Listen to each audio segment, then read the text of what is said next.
Hello everyone, so today I'm going to be explaining more on variables. What I didn't explain before in the last video was what happens when you assign different types of variables to equal each other. So for example, if you have an integer variable, and you assign it a character variable as its value. So you say x is equal to c, c being a character value, x being an integer value or variable, then what happens? And vice versa, what happens if you assign an integer variable to be the value for a character variable? And so that's what this video is going to be explaining. So first we're going to go with the simpler example, which is taking a character variable, a char, naming it c, and we'll set it equal to a. Now if we go down here and we say integer x is equal to c, x should be equal to c. They should have the same value.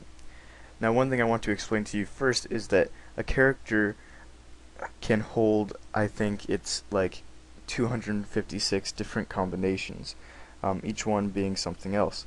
Now that means that anything greater than that will change the value. It'll have to get rid of some of the information. However, that also means that every character, such as a capital A, has its own value.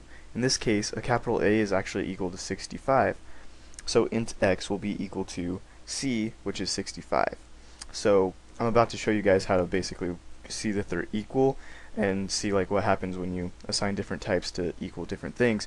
But I had to explain that, otherwise you guys were not probably going to understand how a capital A is 65 and x is equal to 65. I just wanted to kind of clear that up.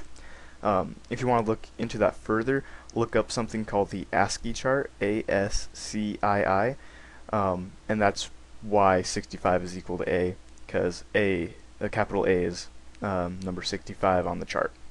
Anyways, so now to make sure that these are equal, we're going to format x and c to both be equal integers inside of a printf statement. So we'll say printf, and then c is modulus d, and x is modulus d. Now we'll say c and x, and that with a semicolon, and compile. And we should get c is equal to c is 65 and x is 65. We get c is 65, x is 65. So there we go. Everything works perfectly. Now what would happen if we change this though? What if we make c equal to x and x equal to some other value? Well, like I was saying before, a character is 1 byte and an integer is 4 bytes. I'm not sure if I said that in this video, but I said it in the last one. And that means that an integer can hold more information than a character. So as long as we don't overwrite the amount of information a character can store, things should be equal. So if we say int x is equal to, let's say 200 for example, and then we say char c is equal to x, we should get 200 for each of these. Or no, actually, my bad. That will not work. Let's go with something simpler like 100. Okay, so if we do this, we get 100 for both of them. The last example wasn't going to work because of the ASCII chart and some other values. But anyways, 100 will work fine. Both of them stay the same value. C is 100 and x is 100. Awesome. But what if we overwrite the value? I said that c is 1 byte, which means that it's like 2 to the 8th power, I believe.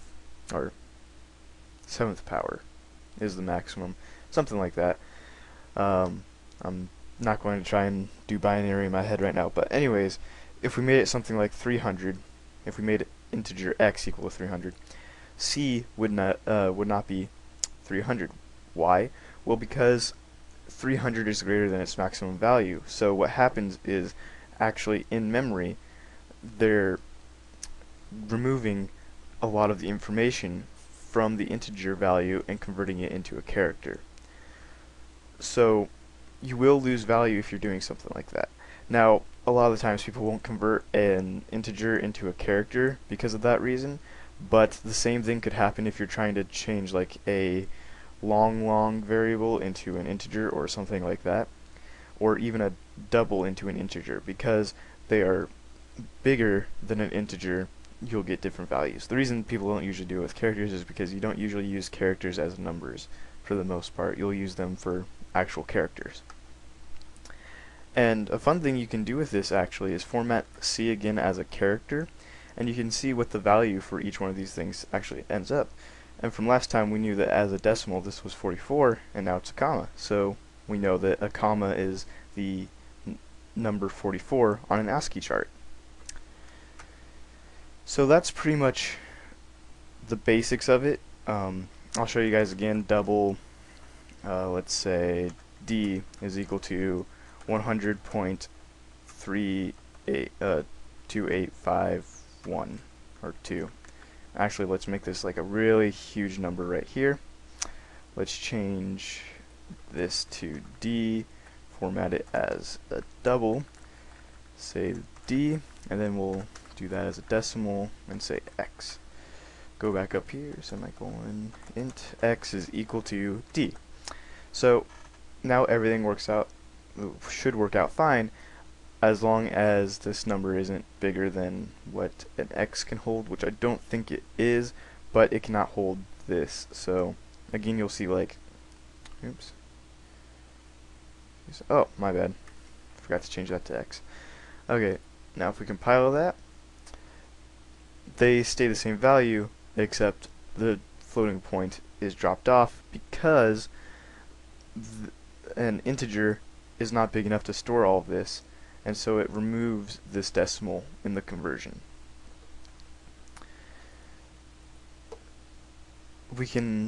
You could also on your own reverse this, so like X is equal to a number and then D is still a double and it's equal to the integer, and see what all of that does. But I think I've explained everything well enough to where you guys can understand what happens when you assign values between different types of variables. You shouldn't have to do it too much, but it's kind of nice to know. It allows you to get like a low-level understanding of things, and it'll help a lot when we get to pointers. But in the next video, I'm going to actually show you guys how to define constants and stuff like that. So anyways, thank you guys for watching, and I'll be seeing you later. I hope you liked the video. If you did, press the like button. If you have any questions or comments, leave them in the comment section below or PM me.